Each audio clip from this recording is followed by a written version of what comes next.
Now you know it's been a while when I start jamming to my own intro, and I'm the one that created it. What's up, guys? It's been a minute. Welcome to the Range and Mad Hour. I just been a busy bee. I got so many projects that I'm working on. I'm gonna announce a few of them here and there while I'm here. But I got a special guest here today. Now, this man who is here today is a legend. This man is our next mayor, our next president. I think he'd be a better president than the current one we got today. But that's just my opinion, even though we're not a presidential show here. Not at all. But anyway, this man it's because of his genius that a purple dinosaur life changed forever after a couple of home videos titled Barney the Backyard Gang. He is here with me today. I know last time we had some technical issues with clips being played. YouTube is just, I never say this out loud on my shows or to anybody, but I'm going to say it right now. YouTube is sucking eggs right now. Their lubricant is tripping. But it is what it is. But before we get started, I'm going, before I always bring my guests on, I always have a throwback commercial or something. So I do have something here. I don't think they will strike me for this because this is not a Barney commercial. So, but I think our guests might get a little hungry when they see this. So here we go. Almonds. Want to know who gives you more of them? The new Mars bar. More big, beautiful almonds than any other popular chocolate bar. Rich chocolate, buttery caramel, and now more almonds than ever. One great little reward just got a little greater. Well, this reward today just got a little greater because I'm here with this celebrity man himself.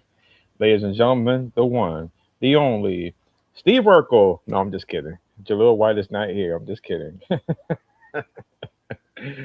Ladies and gentlemen, the one and only Stephen White. How you doing, Stephen? I'm Yeah. doing fine. Thank you. Stop. Really. And before we go any further, Matt, I think it's important that I say, when I become mayor and president, I'm going to take care of YouTube.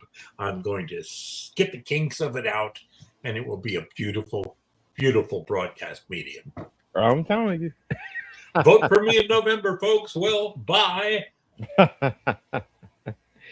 Man, well, Stephen, I'm glad we're here again to do this part two. Yes, I know we always keep in touch behind the scenes, but we do. to do this is always great. And man, let me tell you, when I did your life story, I knew I was going to be in for an adventure and a ride. But let me tell you, it was a fun ride. I mean, I got the I'm tea. glad. Now, did you? Well, I know. I think we do got. Let me see. Hey, disappeared. There it is. Hey, we got some guests here. One fan just say, "Hey, it's the king, Mr. Stephen White."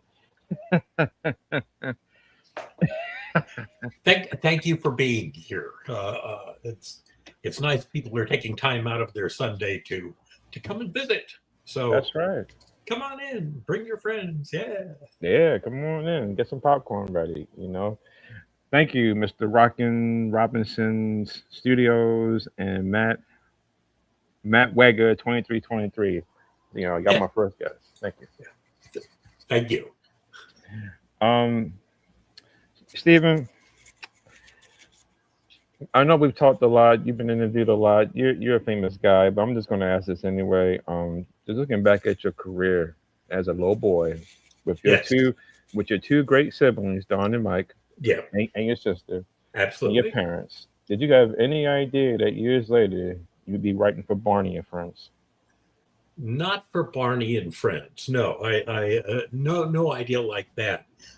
I think there was an inkling that I, and actually my siblings too, we'd all be doing things that were a little off the usual charts for what people do. Something creative, something fun, but national TV show about a dinosaur, That came as a surprise to me completely.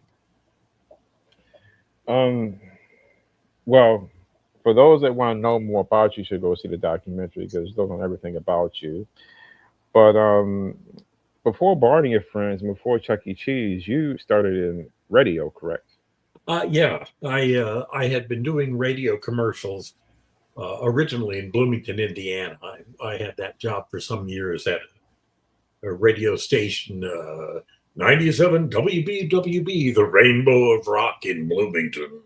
So I would write and eventually produce commercials. I would do a lot of voice work for those, a lot of goofy voices, and I was the production manager, the guy who did the recording, and who became just a dear friend of me, Hmm. was a gentleman named Rich Stone, who then later went on to write and conduct the music for Warner Brothers cartoons, Pinky and the Brain and Animaniacs and such.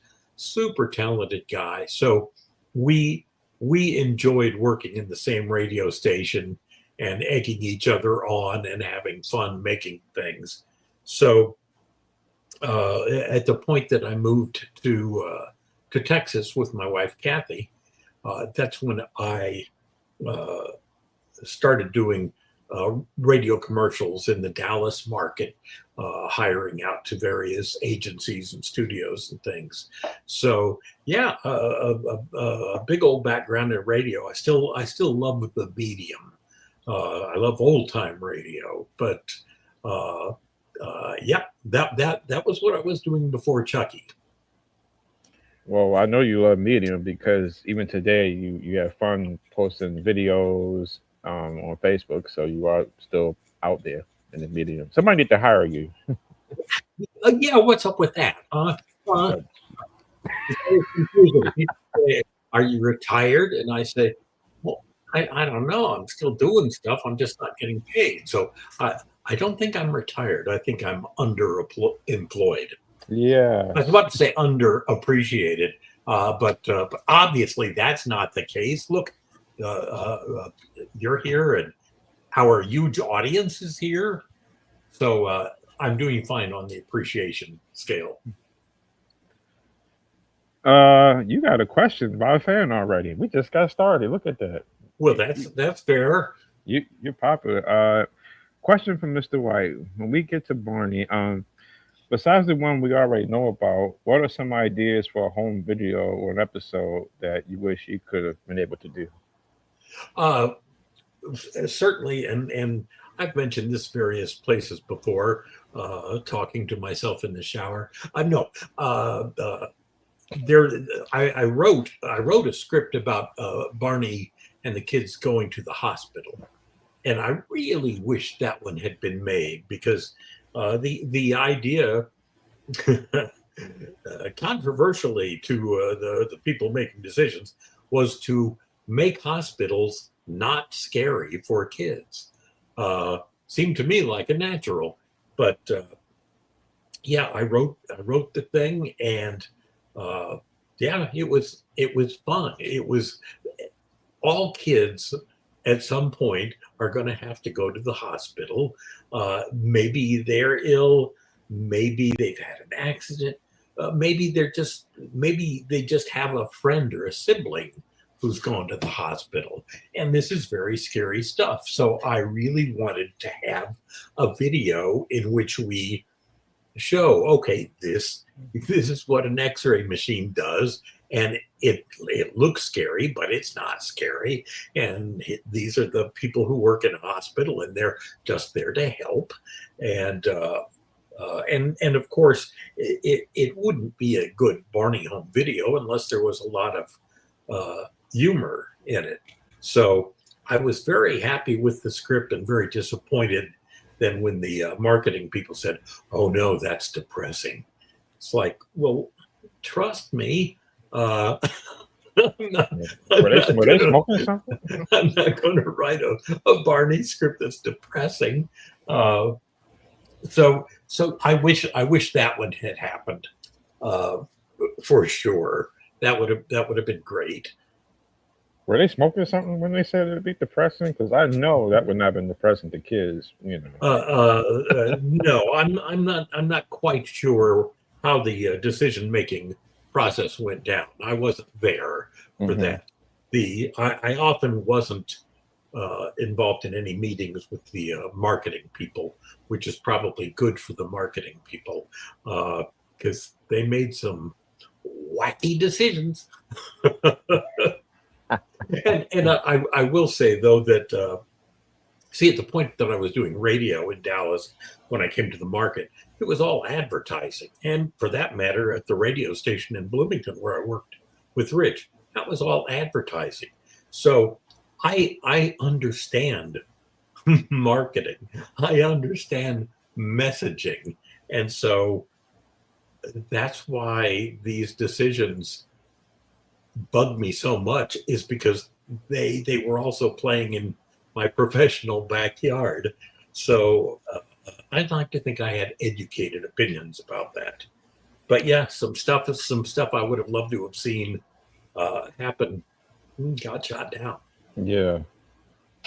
Well, before we continue, I just wanted to answer this one fan question. I think our last post was our stream was so popular last time that I had a fan just ask me the question if I could Yeah, replay the Rainbow Beard show, and the answer to that yeah, is unfortunately no, because YouTube decided to turn off the stream last time, and yes. me and you were still, me and Steve were still watching the episode, and by the time I realized, I'm like, I'm not live anymore, and I went, oh, YouTube stopped my show abruptly, so unfortunately, because of that, I cannot replay the episode of the Rainbow Beard, but I do have. Fortunately, Matt and I have the script, and we can play it out for you. I know, right? Okay, you're Barney and all the kids, and I'm the pirate. Well, unfortunately, you Yeah. didn't bring your hat with you because No. I had it in mind, but you know what? Because of this, if you can remember the words word for word, I'll just do this. Okay, kids, here is the big rainbow beer bottle. Here we go. One for the money, two for the show, three to get ready, and four to go. Pop. Ahoy, me hearties, now listen well, and a special secret I will tell. If it's me treasure you want to discover, then follow the map of shapes and colors. It won't be gold or jewels you'll find, but a treasure of a different kind. It'll be an adventure if you dares to try it. Sincerely yours, Rainbow Beard the Pirate. And then he disappears. And I got to tell you, Stephen, I know I've said this to you many times, and I said it when we did the last show. I've said this in other interviews I've done with people, even with Just Nelson. Uh, and nobody can fault you or Mark for this. I'm just saying. Yeah, that's fine. I wish somehow they would have allowed y'all to bring Rainbow Beard back for other episodes, especially when the newer Oh kids yeah, came on, because that would have been a fun adventure for that character. I would have loved to have had a chance to do more with that. I would have been terrified, but my terror has nothing to do with it. Uh, yeah, he's a fun character, and they had a wonderful costume for it. So yeah, I could have, and I'm still available if somebody wants to make a Rainbow Beard. I can be on set on next Monday. Now you're talking about you're nervous, and yet you have multiple takes of Mark Bertholm's delivery, man, constantly doing take after take after take after take after take. Now, in complete fairness, director Jim Rowley, who did the Rainbow Beard episode, all I had to do was stand near a music stand with the words on it, and do my bit while they recorded it, because they were then going to drop it in as an effect later. So all I had to do was keep doing it until I got it the way Jim wanted it. Mark, on the other hand, was performing live with the cast, so he had to remember his lines, he had to react, he had to his marks on the floor. He had to give a pretty athletic performance. So yeah, it would be an apples and oranges things to say, oh yeah, Steve blew through the rainbow part, and Mark was really nervous doing his Mr. Delivery Man. No, Mark had the harder gig, and I was as a good friend, I was there to stand there and laugh at him. So bless his heart, he sweated so hard that his body mic started shocking him, and so I helpfully laughed at that too. And what was also interesting was each take he did, again, he would walk away. But then that very last take he did that double jumper, walked off, and that ended up being the take they ended up using. Oh, so. Yeah. I mean, that's a great skill. So they've had on another delivery man or two, but they don't do the jump. So they are imposters. Oh, my gosh. Well, I will play this one video. Yes. There are two things I can play that I'm sure YouTube won't knock me for, but you are involved in that, and we will talk about it. Now, this one is your famous one that I think you still can do today. Uh-huh.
When I heard your back crack for a second, I was like, "Was that me?"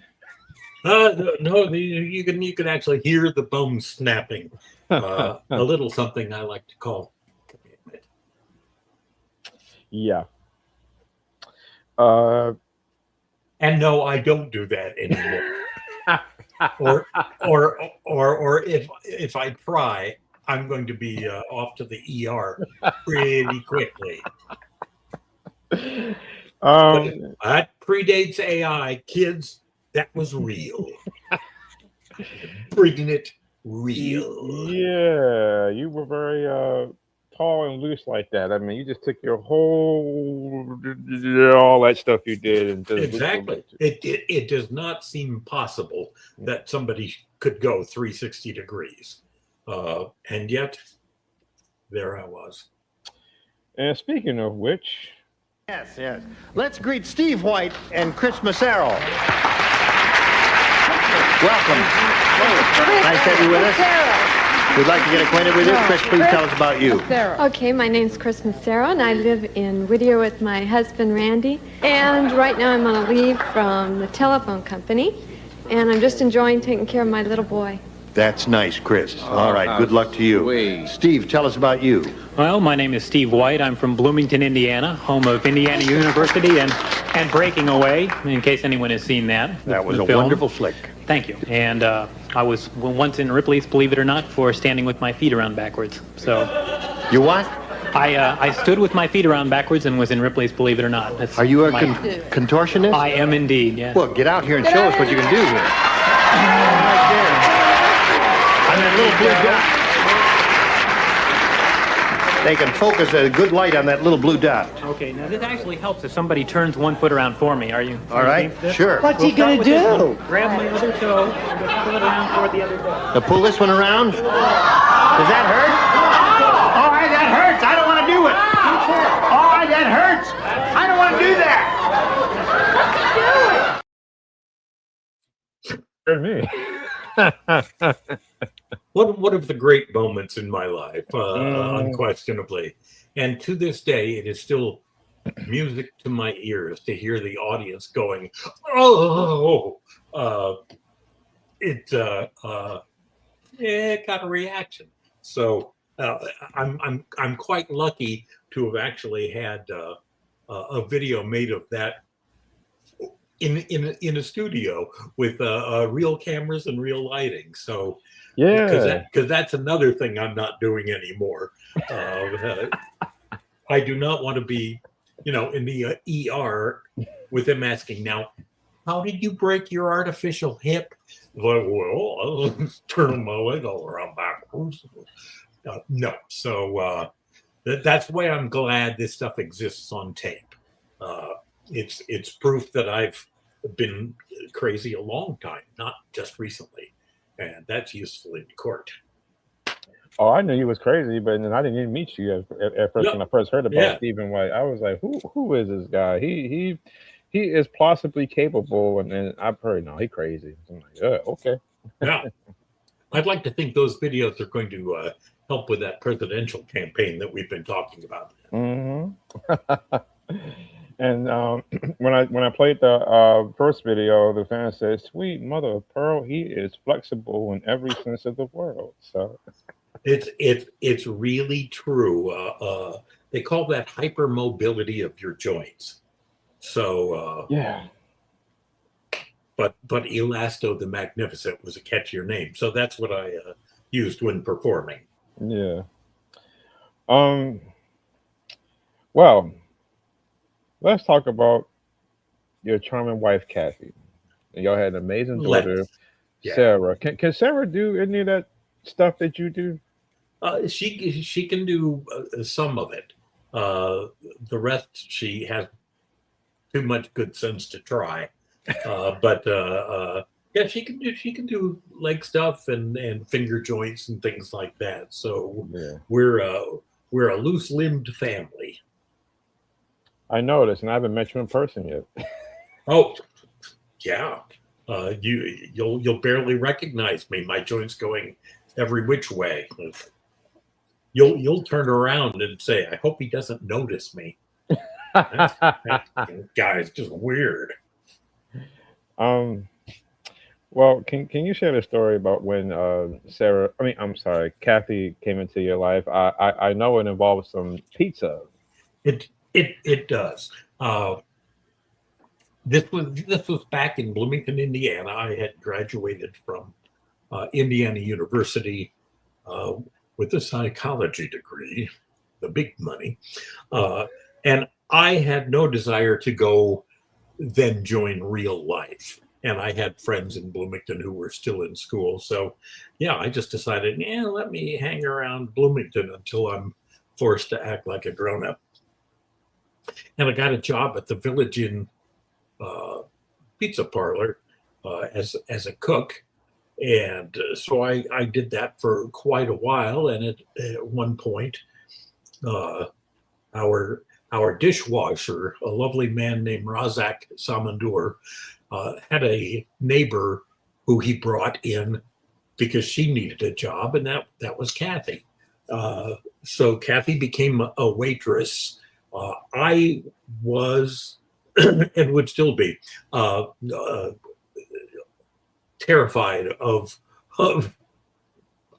women in general, but of relationships.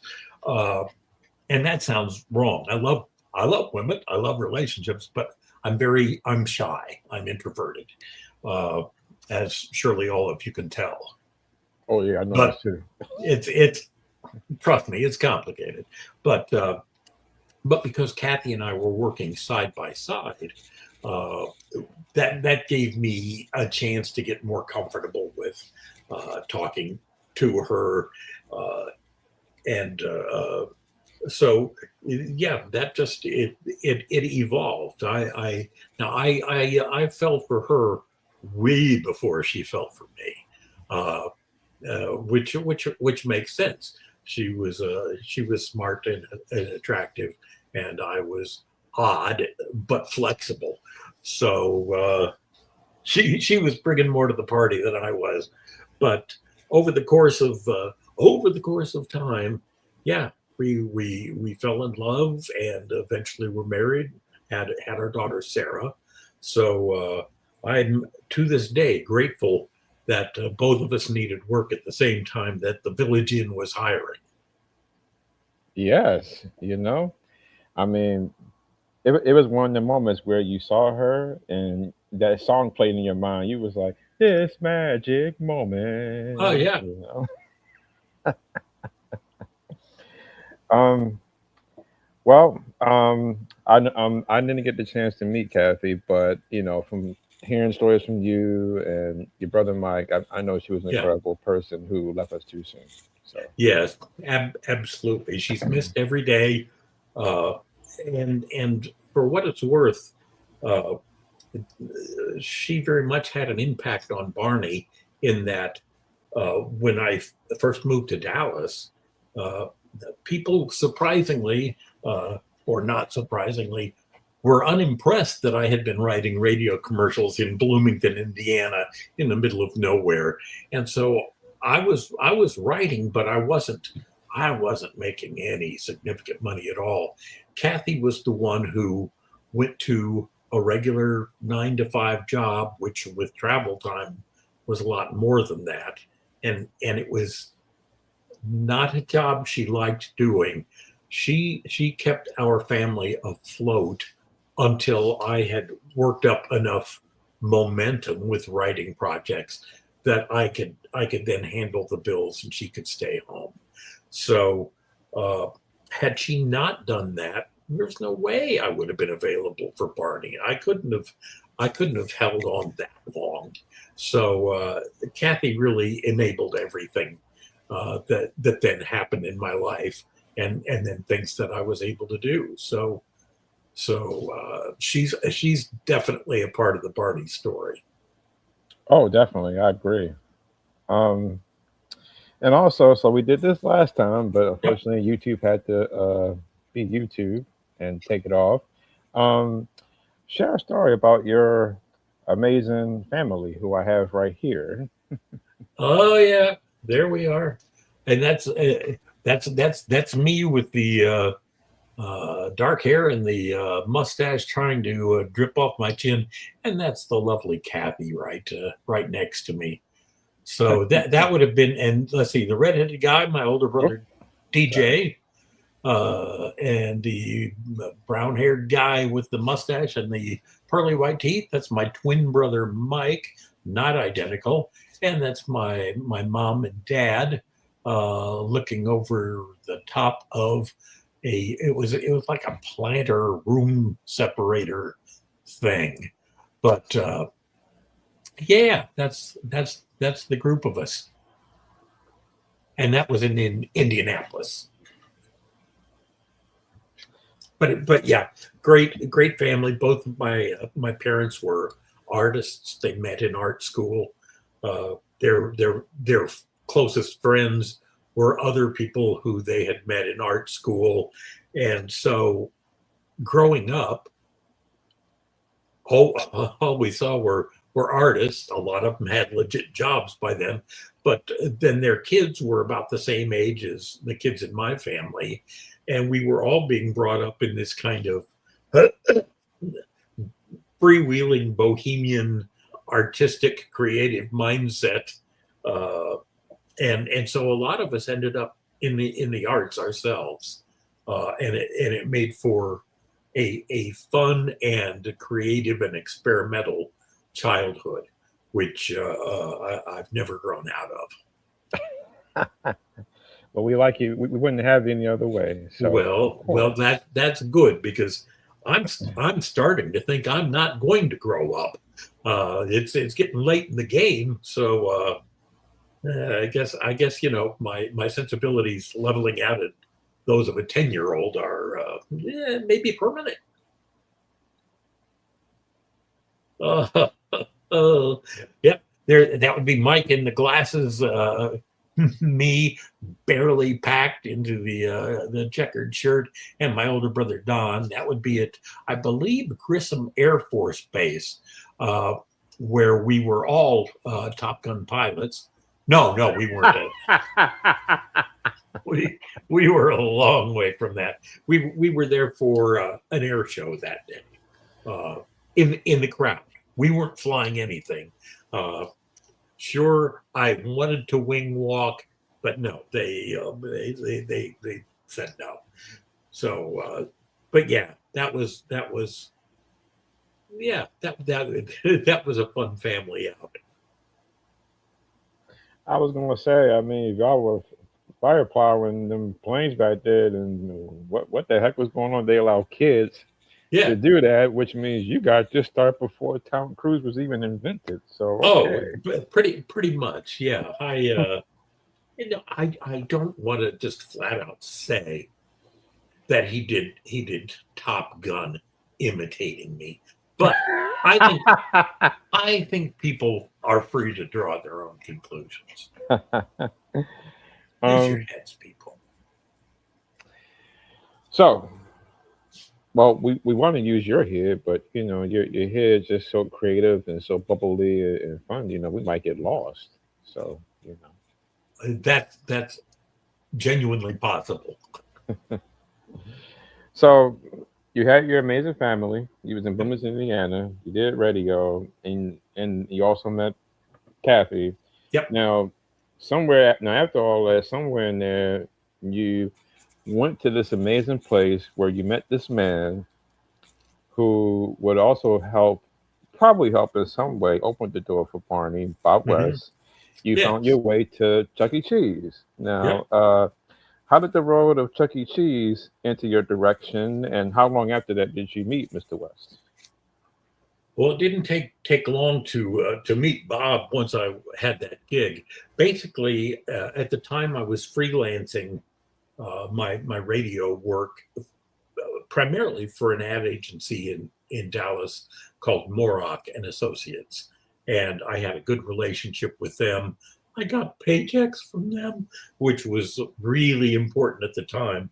But one of their clients was Showbiz Pizza, and they got a call asking if anybody at the agency might be interested in or able to write uh, the short shows, pardon me, that would happen in the theaters with the robot characters singing and telling jokes and stuff like that. And I'm so sorry. Bill Farmer was the creative director of the agency, and a great guy.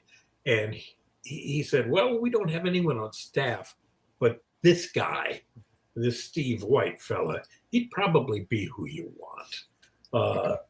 And yeah, that to me seemed like a very natural thing. It was again, uh, I had the background in radio, in audio, and really what I would be writing and producing is an audio show, even though it would then be translated to a visual medium by programming the bots.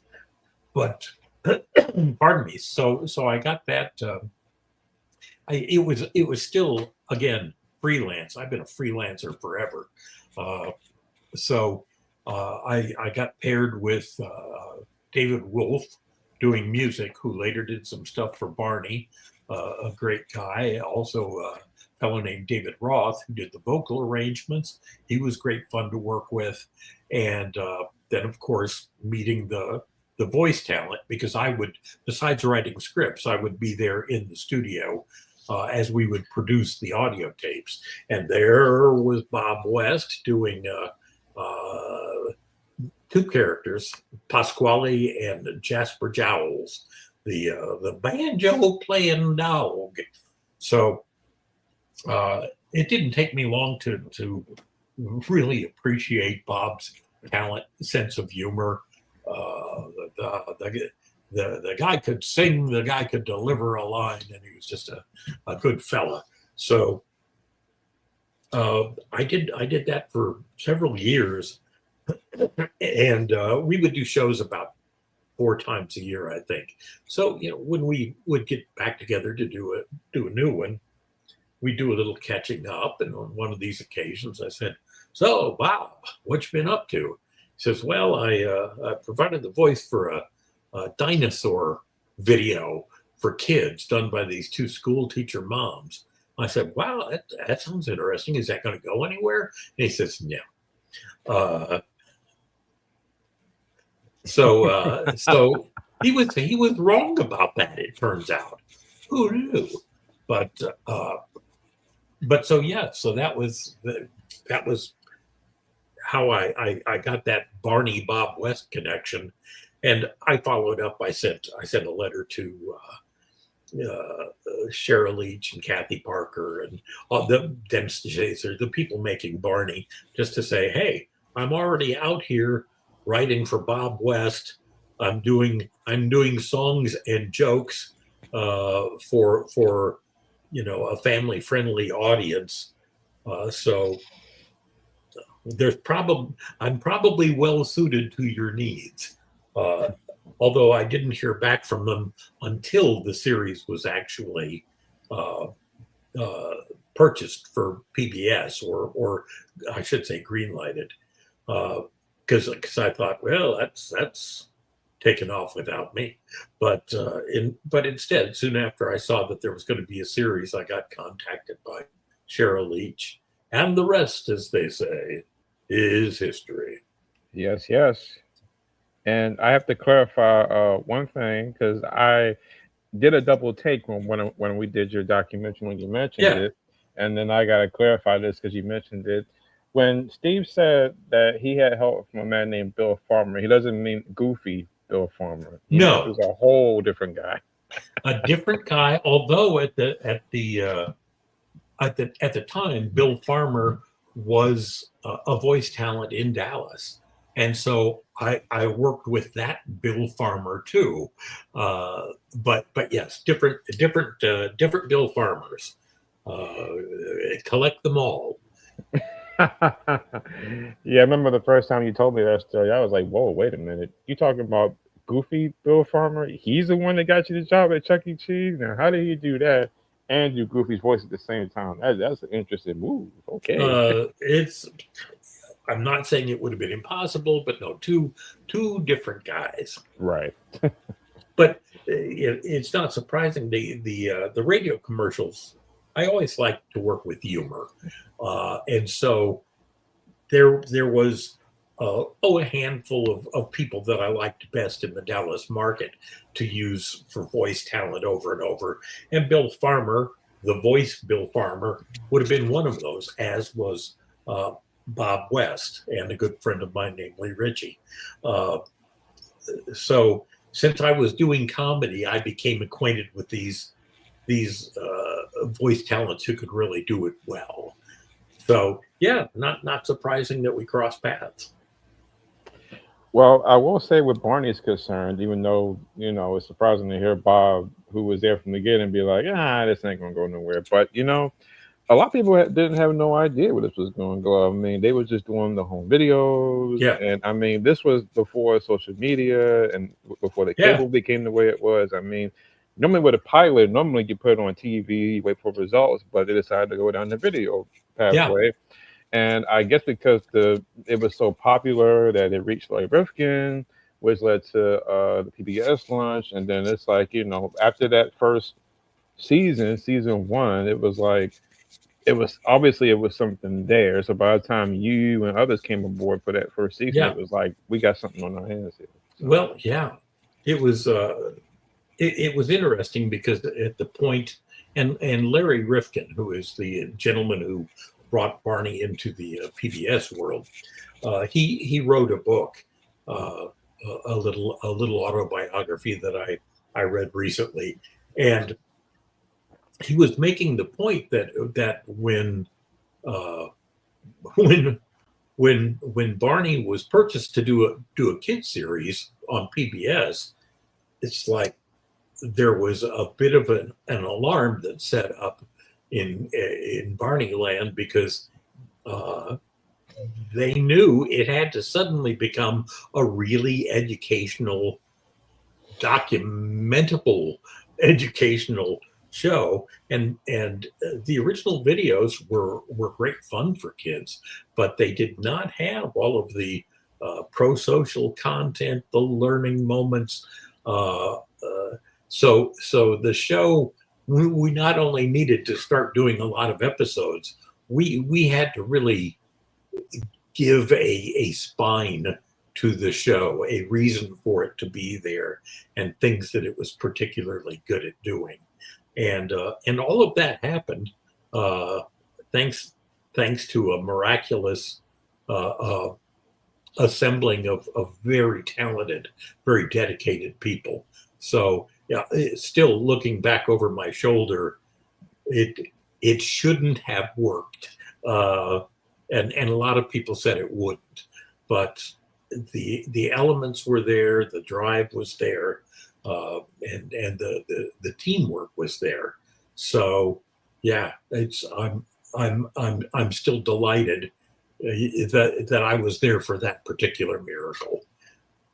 I agree. And if it wasn't, excuse me, if it wasn't for you and Mark and Marianne and Margie and just Oh all yeah, you guys in general who helped put the sure. stories together, and it wouldn't have been the same because technically it was canceled after season one, but Yes, it luckily, was. and y'all didn't know this at the time. No, that's kind of the interesting management style that we sometimes face. Well, they don't need to know. The heck y'all So don't. yeah, yeah, which I guess makes sense. Well, if we tell them it's canceled, they're all going to get work elsewhere, and we won't be able to get them if we need them. So we just won't mention it. Right. But yeah, the show was canceled, but at the point that Barney was featured in some PBS fundraising drives, brought in a lot of money and a lot of comments from parents, and PBS said, "Oh, maybe we don't like it, but we do like the revenue it brings in." So we did get that a second chance, and ran with it, I dare say. Well, I have to say, well, I did say I was going to say a few things during the stream, and if the fans are watching and listening, or will be watching, you'll know this too, and I'll Yeah, post about this at some point too. Not today, but yeah, I interview, as y'all know, I'm doing this 40th anniversary project for Barney. I've spoken to close to 150 people, still editing interviews, yeah. and a lot from what I've heard from people, like I just started editing the guy they had who was the original editor before McGee Smith came. I got him, Uh-huh. he's in this, and boy, he said some stories I forgot he mentioned when I interviewed him last year, and I was like, whoa, I didn't know this. So Yeah, you will hear some surprising stories, and I think, I'm looking forward to hearing those. yeah, me too, and I'm making this. I will say by either January or February of next year, the Uh-huh. project should be close to being out. So fans, get ready. There's a lot of surprises. 2027 is looking up already. um, and real quick, I want to give a shout out to David Jordan. It was his birthday yesterday.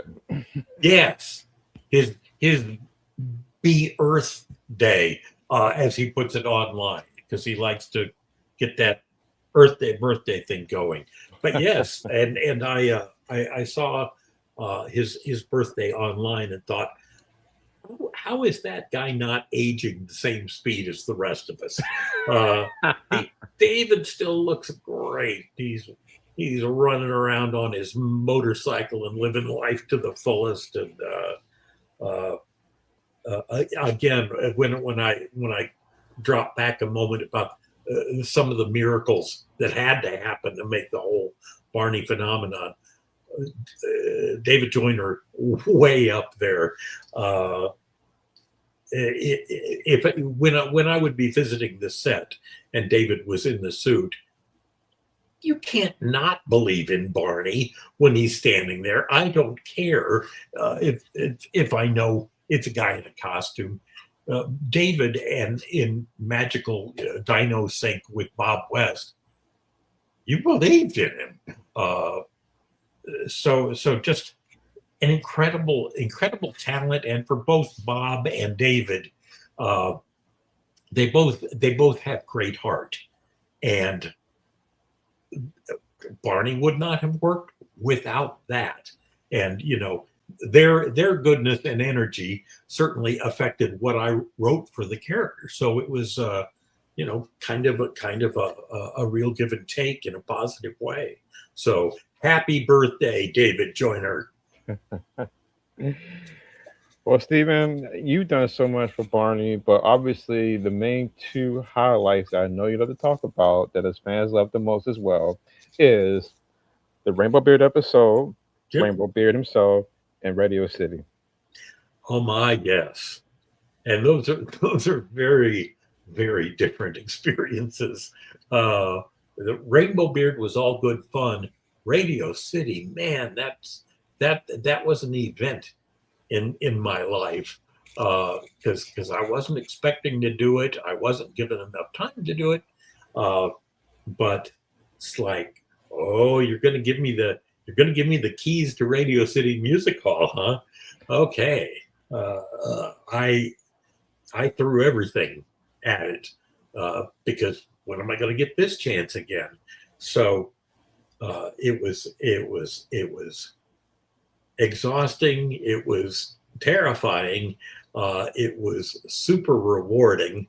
So that's definitely a major event in my life, and I'm so glad that it went well, as opposed to being something where I could look back and go, holy cow, I looked like an idiot in front of all those people, a whole crowd. But yeah, even right now, if you could see, I've got goosebumps, and that's from remembering when Barney, full-size Barney, first emerged on the stage, and in a packed house, just the roar and cheering that went up. Like I say, goosebumps. It was amazing. It was amazing. So again, I consider myself a lucky guy to just even have memories like that. I know. It's not something many people get a chance to experience. But see, I heard a rumor that you had an amazing, wonderful experience, wonderful time working on the Barney movie. Is that true? Holy cow! What a people talk about dreams come true, and that for me, well, I mean, obviously, just a chance to work with a great director and script doctor. No, the I know it was a challenging project. I was just pulling your leg when I said yes. all that. Oh, trust me, I knew what you were doing. I will say I like the script, the original script for the movie very much, and after that, it's not my fault. Well, the only thing, well, it was a great movie for me before meeting you and hearing the behind the scenes of how it got put together. I'm But very grateful that I see all the time people say, this is the first movie I saw, or I love this movie, and I watch it all the time. That's more important for me to hear than just me sulking creatively. So I'm delighted that there are people who really like the movie. I'm just not one of them.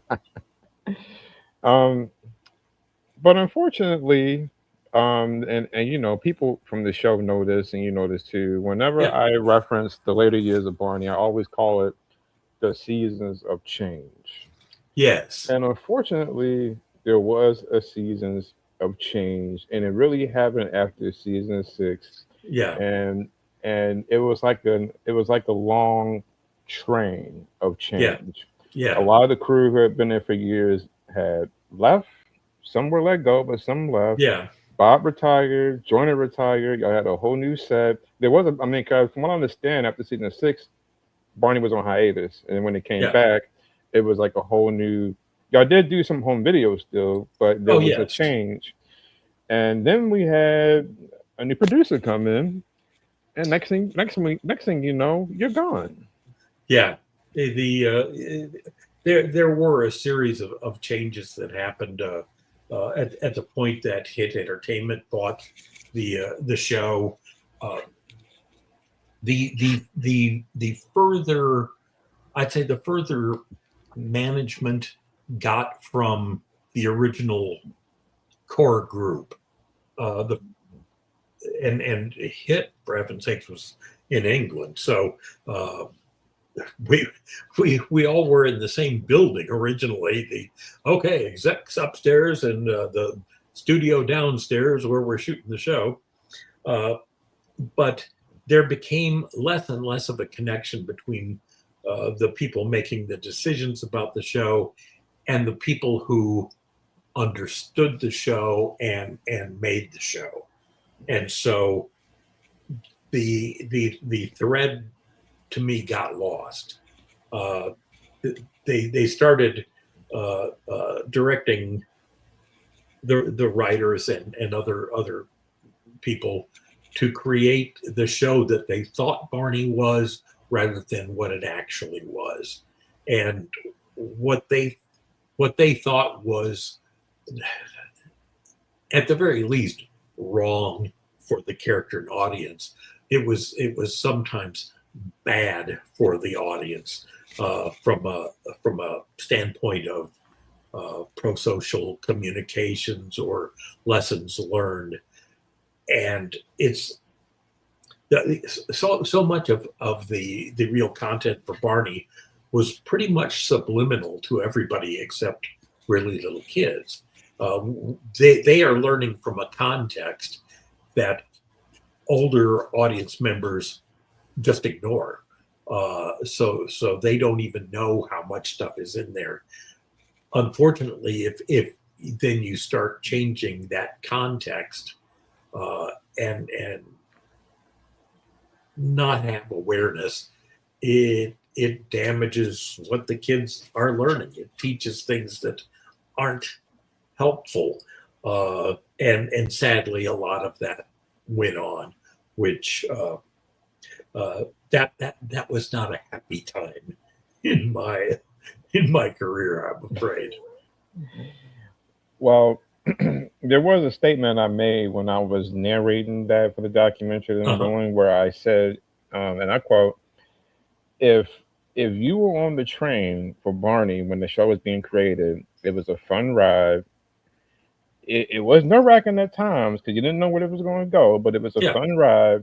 But yeah, by the time we got into the later years, if you were still on that train, you was wondering how long would I be on this train before the brick wall comes." yeah. So, I didn't mean to sound so burger when I said that last part, but just because of Well, the changes that was occurring, and yeah. yeah, It's like there are some changes. I've mentioned this before, but we had a new executive producer who just put down as a dictate that all episodes must now be conflict based. It's like, wow, is there a wronger idea for Barney? Conflict. Uh, and for every episode, it's like, no, that's not for our audience. They will not understand that. They're not going to pick up anything positive from it. Uh, to me, that just represents the great schism between people who just uh, they're writing their names in the snow. I'm sorry, there's no better way to put it. Change for change's sake right. is a better way to put it. Versus people who know what should be there, and all of the. I helped write the Barney Bible. All of the rules were simple and explicit and easy to understand. And unfortunately, the decision makers at a certain point just decided not to read that anymore, not to understand it. I think the problem was, for a lot of them, the show to them looked so deceptively simple that they thought that it could run on autopilot no matter what directions they gave. And that was not the case. Right. Now, correct me if I'm wrong, but is this you? That is me.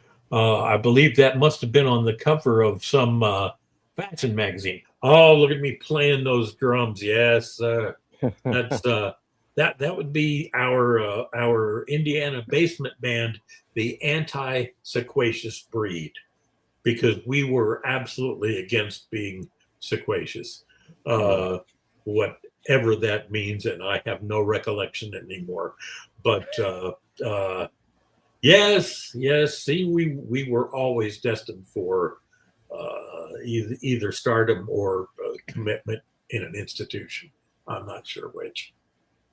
Well, you still look the same. You still like that young boy, um, and you still look so young and healthy today. You lie beautifully, Matt, and I appreciate that about you. I still laugh. Another thing about you that stands out, before we move on, that always tickles my fanny when I think of you is the first time I interviewed you for your movie, and Uh-huh. when I said all that, you paused for a second and said, "That's astonishing how you said all that with a straight face, remind me not to play poker with you." Yeah, absolutely. You you don't have the kind of tells that would make it easy to plunder you in poker. So Yeah. hands off. You're too hot for my game.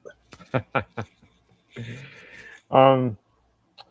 Well, the only other thing I'm just going to cover, if you could talk again about it to the fans, you volunteer at a very popular train station. I do. I wish it was Shining Time Station for the people who go way back. But yes, I do. I've got a volunteer gig here. I live in Plano, Texas, which is a suburb north of Dallas, and I volunteer every week at the Interurban Railway Museum, which is it's free. Come on out. It's fun for the whole family, and all of that is true. It's the original train depot for Plano, Texas. The building was built in 1908, and outside we have a beautiful train car. It was an electric system, with the overhead wires, and the car 360 was built in 1911, and it's been beautifully restored. And we take people on tours through that and show them. And it was striking me just this past Friday when I was there. We've all been thinking about America's 250th, and I it was just a random thought that came to me as I was showing the train car to people. It being built in 1911, it's almost half of that 250 years, which really to me, it's like, wait a minute, from the American Revolution to the same distance from that to the train being built to today. And the math isn't perfect, but it's close. It's I think the train car I think is 115 years old. It would have to be 125 to be really square in the middle, but it's close enough. So that's amazing. But but the museum has a lot of fun things to do and see. It's a very small museum, but it's free. And I'm always there on Fridays when we do a story time because, well, of course, that just Chucky, Barney, come on. Not always, but sometimes I will be part of story time, reading stories for the kids and, singing songs and stuff. It's like, well, I already knew the words. You know, the wheels on the train go round and around. Yeah, sure. I'm there. I still hear those in the dark. So it really is a nice thing. It's very pleasant for me to get out, see families and kids, and just help people have a good time. So yeah, I really enjoy that.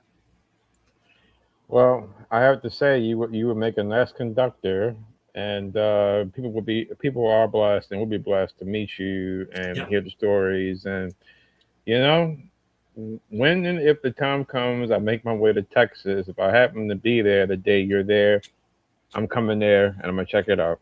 So, Oh, I I can't promise this for everyone, but I will let you drive the train. oh, look out! Oh man, that's going to be, ladies and gentlemen, watch the news. Excitement in Plano. Matt Parrish in car 360. Well, I'm going to have to change. Well, first of all, I'm gonna tell him that yeah, my name is Dennis DeShazer. I'm not Matt Parrish. Oh, okay, there. Casey Jones. There you go too, Casey Jones. Um, Stephen, what is your legacy, man? Of all the things you've done over the years in your life, what is your legacy, man? Oh my. See, I always get stumped by that because I confuse easily. Pardon me. From the sound of that, I better figure out my legacy quickly.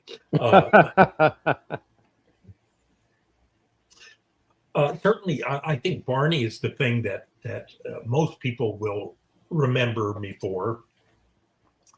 But there's a lot of people who know me from comedy stuff I've done, the audio stuff I've done. Hopefully, all of that aside, what I hope my legacy would be is people remembering me as not just a funny guy, but also a genuinely nice guy. And I'm not trying to butter myself up there. I mean, that's my goal. I think we make a better world by being better people, and we're all flawed, but it's worth it to make that effort. So yeah, I just hope someday that I will be remembered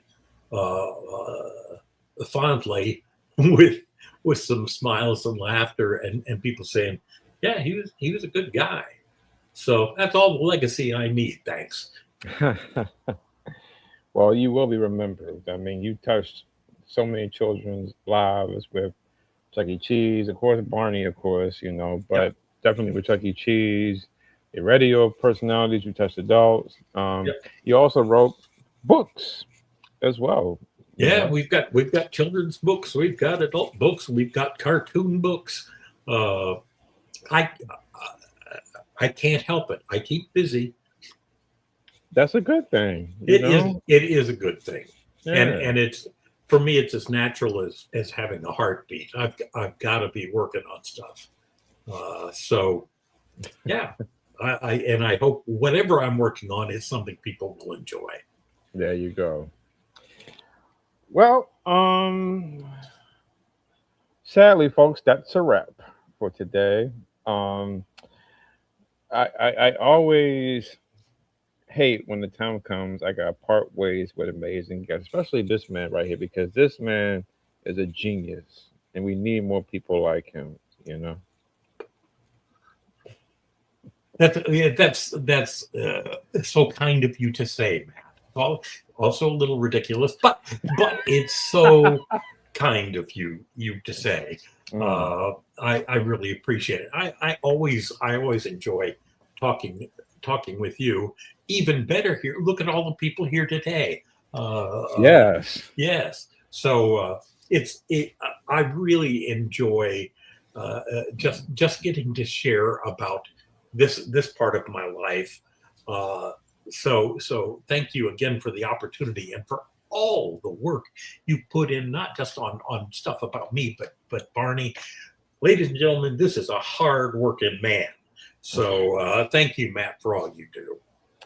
Well, I'm a busy man, but you know what? Same thing. I like to keep busy. Yep. I like my day job. I hope the projects I do lead me to a bigger role. Yeah. And yeah, that's the goal. And I got something interesting in mind. I'm going to try to do Uh-huh. it when I do come to Texas. So Okay. you and the Barney cast and crew and fans just hang on to your seat for that one. I will announce that when that time comes. But Okay. Well, keep it in suspense. I Yeah. I will. Now let's cross our fingers and hope and pray YouTube doesn't get stupid. Let's hope they don't get stupid. But we gotta end this just right with you Fact, know. I'd even say it's a tradition. I love you, you love me. We're a happy family with a great big hug and a kiss from me to you. Won't you say you love me too? Let's do that first half. Yeah, that's yes.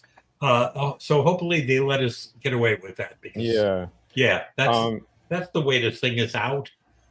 and for those who don't know, I did announce it a lot last year, and there's old news at this point, but I'm going to share the love anyway. The two twin girls that we seen, I'm friends with them. One of them had her first baby last year, so she's a mom now. Crazy, it's crazy. But great, but great. Yeah. Well, Stephen, thanks for tuning in and coming by today. It's always a pleasure, and It is. you hang tight, and I will be with you momentarily. Let's wave goodbye to the fans. Sounds good. Bye, folks. Thanks for joining us today. Well, guys, thanks for tuning in today. It was a blast having Stephen White come by and visit with me.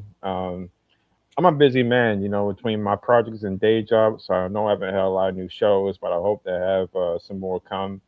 I will announce that there are plans to do a reunion podcast show with some of the crew from Theodore Tugboat when I did the documentary on Theodore last year. So I'm going to get with them and see if we can schedule something. And when the Barney doc is finished, some of the crew have said they want to do some reunions. So you might see some more Barney reunions coming next year. Yay! um, and I will announce one last thing. I mentioned earlier that by January or February of next year, we'll see the 40th in the series form. But I'm also now going to be working on a new movie.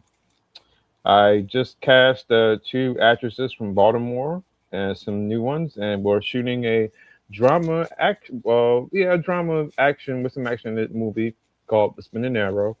I'm excited for it. We're going to shoot this summer. We're going to have a premiere get together to watch it when it's done, and I'm going to submit it to the Film Festival in Maryland to see what happens. But that's where I'm at with that. I got some other projects I'm working. I'm just young. I'm a busy guy. Busy guy. But thanks for tuning in. I will be in touch for the next guest and more news. And thank you guys. God bless y'all. Love y'all. Toodles.